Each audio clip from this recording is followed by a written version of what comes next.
Hi hello ನಮಸ್ಕಾರ ಎಲ್ಲರಿಗೂ nature spirit nine ಆಟ್ Kannada ಟಾರೋ card ರೀಡಿಂಗಿಗೆ welcome. ಇವತ್ತು ನಾವು ತಗೋತಾ ಇರುವಂತಹ ರೀಡಿಂಗ್ ಯಾವುದು ಅನ್ನೋದಾದ್ರೆ, ನಾವೇ ಪ್ರೀತಿಸುವಂತಹ ವ್ಯಕ್ತಿ ನಮ್ಮನ್ನ ಚೀಟ್ ಮಾಡುವಂತಹ ರೀತಿ ಹೇಗಿರುತ್ತೆ.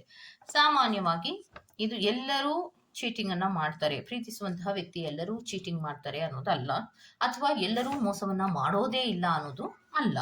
ಸೊ ಕಾನ್ಸೆಪ್ಟ್ ಏನು ಅನ್ನೋದಾದ್ರೆ, ನಾವೇ ಪ್ರೀತಿಸುವಂತಹ ವ್ಯಕ್ತಿ ಕೆಲವೊಮ್ಮೆ ನಮಗೆ ಚೀಟ್ ಮಾಡ್ತಾ ಇರ್ತಾರೆ, ಮೋಸಗಳನ್ನ ಮಾಡ್ತಾ ಇರ್ತಾರೆ. ಅದು ಯಾವ ರೀತಿ ಇರುತ್ತೆ ಅನ್ನೋದ್ರ ಬಗ್ಗೆ ನಾನು ಕೆಲವೊಂದು ಇನ್ಫಾರ್ಮೇಶನ್ಗಳನ್ನ ಕೊಡುವಂತಹ ಪ್ರಯತ್ನವನ್ನ ಮಾಡ್ತಾ ಇದ್ದೀನಿ. ಸೊ ಇದೆಲ್ಲವೂ ಕೂಡ ಇನ್ ಜನರಲ್ ಆಗಿರುವಂತಹ ಕೆಲವು ಇನ್ಫಾರ್ಮೇಶನ್ಗಳೇ ಆಗಿರುತ್ತೆ. ನಿಮಗೂ ಈ ರೀತಿಯ ಕೆಲವೊಂದು ಅನುಭವಗಳು ಆಗ್ತಾ ಇದೆಯಾ? ನಿಮ್ಮ ಪ್ರೀತಿಯ ವ್ಯಕ್ತಿ ನಿಮಗೂ ಕೂಡ ಚೀಟಿಂಗ್ ಅನ್ನ ಮಾಡ್ತಾ ಇದ್ದಾರಾ? ಇದನ್ನ ನಾನು ಕೊಡುವಂತಹ ಇನ್ಫಾರ್ಮೇಶನ್ಗಳನ್ನ ನೋಡಿ ನಿಮಗೂ ಈ ರೀತಿಯ ಆಗ್ತಾ ಇದೆಯಾ ಅನ್ನೋದನ್ನ ನೀವು ಗಮನಿಸಬಹುದಾಗಿರುತ್ತೆ. ಹಾಗೇನೆ ಈ ವಿಡಿಯೋನ ನೋಡಿದ್ಮೇಲೆ ಏನಾದರೂ ಕಮೆಂಟ್ ಸೆಕ್ಷನ್ ಅಲ್ಲಿ ನಿಮ್ಮ ಕೆಲವು ವಿಚಾರಗಳನ್ನ ಶೇರ್ ಮಾಡ್ಕೋಬೇಕು ಅಂದ್ರೆ ಖಂಡಿತವಾಗಿಯೂ ನೀವು ಕಮೆಂಟ್ ಸೆಕ್ಷನ್ ಅಲ್ಲಿ ಕೆಲವು ಮಾಹಿತಿಗಳನ್ನ ನಿಮ್ಮ ಕಡೆಯಿಂದ ನೀವು ಕಳಿಸಬಹುದಾಗಿರುತ್ತೆ. ಓಕೆನಾ?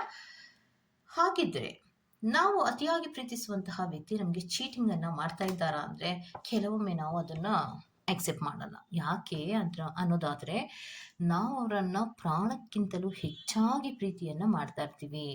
ಸೊ ಅವರು ನಮಗೆ ಚೀಟಿಂಗ್ ಅನ್ನ ಮಾಡ್ತಾ ಇದ್ದಾರೆ, ಮೋಸವನ್ನ ಮಾಡ್ತಾ ಇದ್ದಾರೆ ಅನ್ನೋದನ್ನ ನಾವು ಕನಸು ಮನಸ್ಸಿನಲ್ಲೂ ಎಣಿಸೋದಕ್ಕೆ ಸಾಧ್ಯ ಇಲ್ಲ.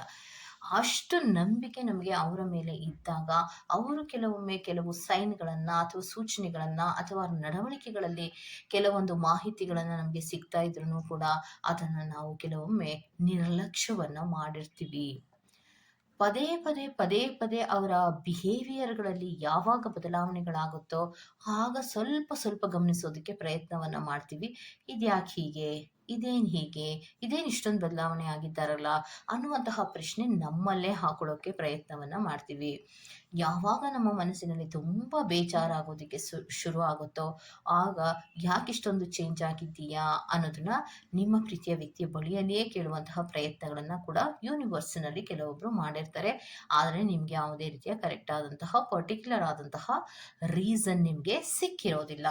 ಹಾಗಿದ್ರೆ ನಿಮ್ಮ ಪ್ರೀತಿಯ ವ್ಯಕ್ತಿ ನಿಮಗೆ ಚೀಟಿಂಗ್ ಅನ್ನ ಮಾಡ್ತಾ ಇದ್ದಾರೆ ಅಂದ್ರೆ ಅವರು ಏನೆಲ್ಲ ರೀತಿಯ ನಡವಳಿಕೆಗಳಲ್ಲಿ ಇರ್ತಾರೆ ಅನ್ನೋದನ್ನ ನಾವು ನೋಡ್ತಾ ಹೋಗೋಣ.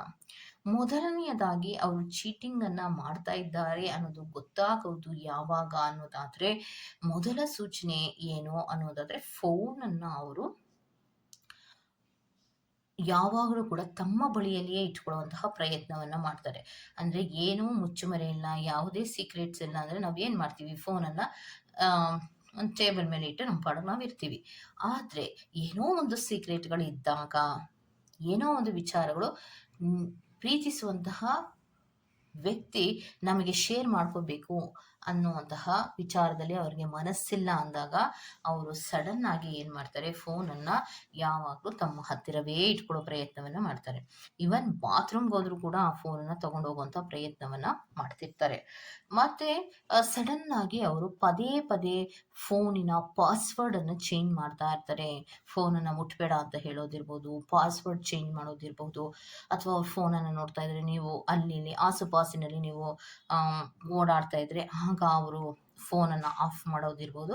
ಈ ರೀತಿಯ ಕೆಲವು ನಡವಳಿಕೆಗಳನ್ನ ಮಾಡ್ತಾ ಇರ್ತಾರೆ. ಒಟ್ಟಿನಲ್ಲಿ ಅವರು ಅವರ ಫೋನಿನ ವಿಚಾರಗಳು ಏನೂ ಕೂಡ ನಿಮಗೆ ಗೊತ್ತಾಗದ ಹಾಗೆ ಯಾವಾಗಲೂ ಕೂಡ ತಮ್ಮ ಫೋನನ್ನ ತಾವೇ ಇಟ್ಕೊಂಡಿರ್ತಾರೆ. ಅವರ ಫೋನನ್ನ ನೀವು ಯೂಸ್ ಮಾಡೋದಕ್ಕೆ ಕೂಡ ಬಿಡೋದಿಲ್ಲ, ಯಾವುದೇ ರೀತಿಯ ಪಾಸ್ವರ್ಡ್ ಅನ್ನ ಕೂಡ ಅವರು ಕೊಡೋದಿಲ್ಲ. ಓಕೆ, ಇದು ಮೊದಲು ತಿಳ್ಕೊಬೇಕಾಗಿದೆ. ಇದ್ದ ಹಾಗೆ ಇರಲ್ಲ.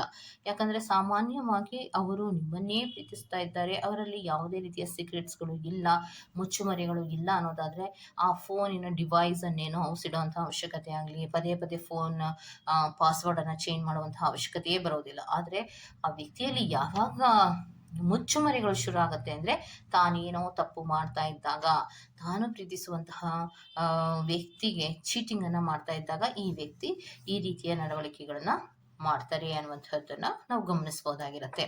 ಇನ್ನೊಂದೇನು ಅನ್ನೋದಾದ್ರೆ, ಅವರಲ್ಲಿ ಒಂದು ರೀತಿಯ ಮುಚ್ಚುಮರೆ ಅನ್ನೋದು ತುಂಬ ಜಾಸ್ತಿ ಆಗತ್ತೆ.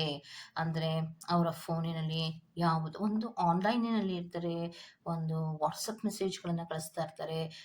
ವಾಟ್ಸಪ್ ಮೆಸೇಜ್‌ಗಳನ್ನ ಕಳಿಸಿದ ತದನಂತರದಲ್ಲಿ ವಾಟ್ಸಪ್‌ನಲ್ಲಿ ಡಿಲೀಟ್ ಅನ್ನುವಂತಹ ರೀತಿಯಲ್ಲಿ ಡಿಲೀಟ್ ಆಗಿರತ್ತೆ. ಓಕೆ. ಟೆಕ್ಸ್ಟ್ ಡಿಲೀಟನ್ನು ಮಾಡ್ತಾರೆ, ಕ್ಲಿಯರನ್ನು ಮಾಡ್ತಾರೆ, ಫೋನ್ ಕಾಲ್ಸ್ಗಳನ್ನು ಡಿಲೀಟ್ ಮಾಡ್ತಾರೆ. ಈ ರೀತಿಯ ಕೆಲವು ಆ್ಯಕ್ಟಿವಿಟೀಸ್ಗಳಲ್ಲಿ ಅವರು ಇರ್ತಾರೆ ಅನ್ನುವಂಥದ್ದು. ಫೋನಿನಲ್ಲಿ ಮಾತಾಡ್ತಾ ಇದ್ದರೆ ಇದ್ದಕ್ಕಿದ್ದ ಹಾಗೆ ಅವರು ಫೋನನ್ನು ಕಟ್ ಮಾಡೋದಿರಬಹುದು. ಫೋನಿನಲ್ಲಿ ಏನಾದರೂ ಟೆಕ್ಸ್ಟ್ ಮೆಸೇಜ್ಗಳನ್ನು ಕಳಿಸ್ತಾ ಇದ್ದರೆ ಇದ್ದಕ್ಕಿದ್ದ ಹಾಗೆ ಕಳಿಸಿದ ತಕ್ಷಣವೇ ಡಿಲೀಟ್ ಮಾಡೋದಿರ್ಬೋದು. ಈ ರೀತಿಯ ಕೆಲವು ಆ್ಯಕ್ಟಿವಿಟೀಸ್ಗಳನ್ನು ಮಾಡುವಂತಹ ಸಾಧ್ಯತೆಗಳು ಇರುತ್ತೆ ಅನ್ನುವಂಥದ್ದನ್ನು ನೀವು ಗಮನಿಸ್ಬೋದಾಗಿರತ್ತೆ. ಇನ್ನೊಂದೇನು, ಅವರು ನಮಗೆ ಚೀಟನ್ನು ಮಾಡ್ತಾ ಇದ್ದಾರೆ ಅನ್ನೋದಾದರೆ ಏನು ಇರುತ್ತೆ ಅನ್ನೋದಾದರೆ, ನಾಟ್ ರೀಚಬಲ್. ನೀವು ಎಷ್ಟೇ ಭಾರಿ ಫೋನ್ಗಳನ್ನು ಮಾಡ್ತಾ ಇದ್ರೂ ಕೂಡ ಅವರು ನಾಟ್ ರೀಚಬಲಲ್ಲೇ ಇರ್ತಾರೆ. ಅದು ಒಂದು ಕಾರಣ ನಿಮ್ಮನ್ನು ಅವರು ಮೋಸ ಮಾಡ್ತಾ ಇದ್ದಾರೆ ಅನ್ನುವಂಥದ್ದು. ಮತ್ತು ನಾಟ್ ರೀಚಬಲ್ ಆಗುವಂಥದ್ದು, ಮತ್ತು ಫೋನನ್ನು ಮಾಡಿದ್ರೆ ಫೋನು ರೀಚ್ ಆಗಲ್ಲ ಅಂತ ಬರೋದಿರಬಹುದು, ಅಥವಾ ರೀಚ್ ಆದ್ರೂ ಕೂಡ ಅವರು ಫೋನನ್ನು ರಿಸೀವ್ ಮಾಡದೇ ಇರೋದಿರಬಹುದು. ಎಷ್ಟೇ ಬಾರಿ ಫೋನನ್ನು ಮಾಡ್ತಾ ಇದ್ರೂ ಕೂಡ ಒಂದು ಬಾರಿಯೂ ರಿಸೀವ್ ಮಾಡದೇ ಇರೋದು, ಇದೆಲ್ಲವೂ ಕೂಡ ಅವರು ನಿಮ್ಮನ್ನು ನೆಗ್ಲೆಕ್ಟ್ ಮಾಡ್ತಾ ಇದ್ದಾರೆ. ಅವರು ನಿಮಗೆ ಚೀಟಿಂಗನ್ನು ಮಾಡ್ತಾ ಇದ್ದಾರೆ, ನಿಮ್ಮ ಬಗ್ಗೆ ಇಂಟ್ರೆಸ್ಟನ್ನು ಕಳೆದುಕೋತಾ ಇದ್ದಾರೆ ಅನ್ನುವಂತಹ ಅರ್ಥವೇ ಆಗಿರುತ್ತೆ. ಇನ್ನೊಂದು, ಹಲವಾರು ಕಾರಣಗಳನ್ನು ಕೊಡ್ತಾರೆ. ಆಬ್ಸೆನ್ಸ್ ಅನ್ನುವಂತಹದ್ದು ಹಲವಾರು ಬಾರಿ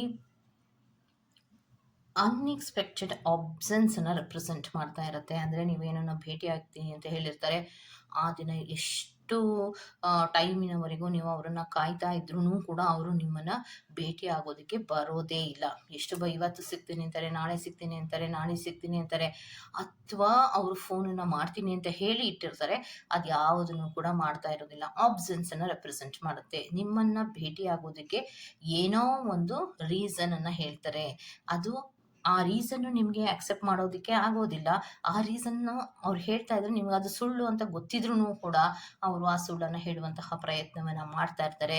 ಸೊ ಅಲ್ಲಿಗೆ ನಿಮ್ಮ ಪ್ರೀತಿಯ ವ್ಯಕ್ತಿ ನಿಮಗೆ ಚೀಟಿಂಗನ್ನು ಮಾಡ್ತಾ ಇರ್ತಾರೆ. ಅದು ಒಂದು ಕಾರಣ ಆಗುತ್ತೆ. ಸೊ ನಿಮ್ಮನ್ನು ಭೇಟಿ ಆಗ್ತೀನಿ ಅಂತ ಹೇಳಿರ್ತಾರೆ.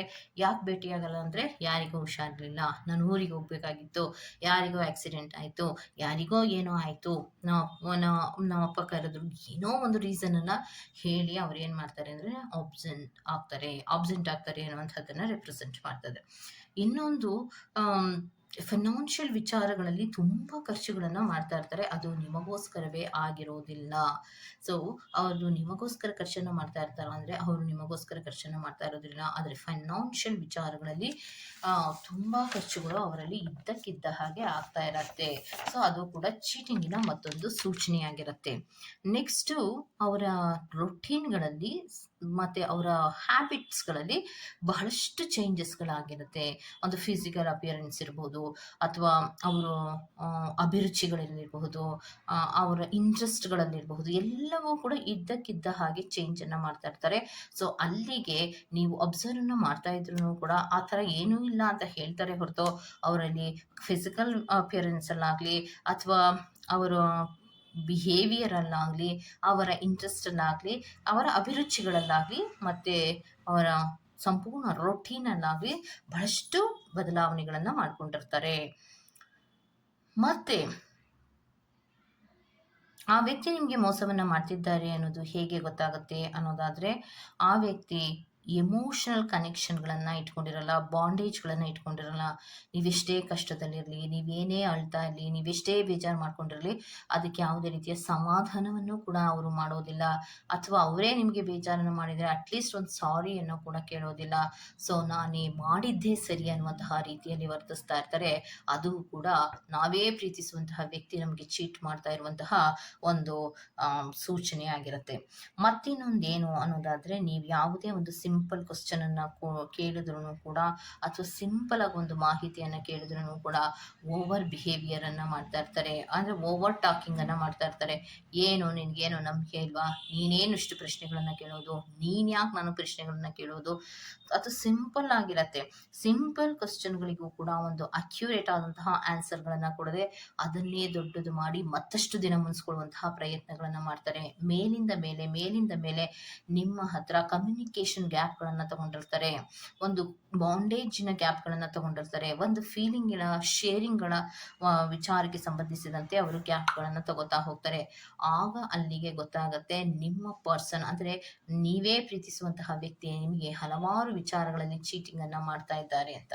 ಬಹಳಷ್ಟು ನಿಷ್ಕಲ್ಮಶವಾಗಿ ಪ್ರೀತಿಸುವಂತಹ ವ್ಯಕ್ತಿಗಳು ಒಂದು ನಿಮಿಷವೂ ಕೂಡ ಬಿಟ್ಟಿರೋದಿಲ್ಲ, ಅಥವಾ ಕೆಲವೊಂದು ವಿಚಾರಕ್ಕೆ ಸಂಬಂಧಪಟ್ಟಂತೆ ಅವರು ಎಲ್ಲವನ್ನ ಶೇರ್ ಮಾಡ್ಕೊಳ್ಳೋ ಪ್ರಯತ್ನವನ್ನ ಮಾಡ್ತಿರ್ತಾರೆ. ಈ ಹಿಂದೆ ಇದ್ದಂತಹ ವ್ಯಕ್ತಿಯ ಹಾಗೆ ನೆಕ್ಸ್ಟ್ ಅವರ ಬದಲಾವಣೆಗಳಲ್ಲಿ ಇರೋದಿಲ್ಲ. ಸೊ ಅಲ್ಲಿಗೆ ನಿಮಗೆ ಏನೋ ಕೆಲವೊಂದು ರೀತಿಯ ಚೀಟಿಂಗ್ ಗಳನ್ನ ಮಾಡ್ತಾ ಇದ್ದಾರೆ ಅನ್ನುವಂತಹ ಸೂಚನೆಗಳು ಇದಾಗಿರತ್ತೆ.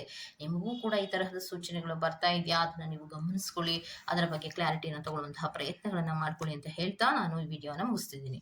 ಈ ತರಹದ ಕೆಲವು ವಿಡಿಯೋಗಳ ಒಂದು ಮಾಹಿತಿಗಳು ನಿಮ್ಗೆ ಇಷ್ಟ ಆಗಿದೆ, ದಯವಿಟ್ಟು ಸಬ್ಸ್ಕ್ರೈಬ್ ಮಾಡಿ, ಪಕ್ಕದಲ್ಲಿರುವಂತಹ ಬೆಲ್ ಐಕಾನ್ ಅನ್ನು ಪ್ರೆಸ್ ಮಾಡಿ. ನಾನು ನಿಮ್ಮ ಮತ್ತೊಂದು ರೀಡಿಂಗ್ಗಳಲ್ಲಿ ಸಿಗ್ತೇನೆ ಅಂತ ಹೇಳ್ತಾ ಅಲ್ಲಿವರೆಗೂ ಚೆಕ್.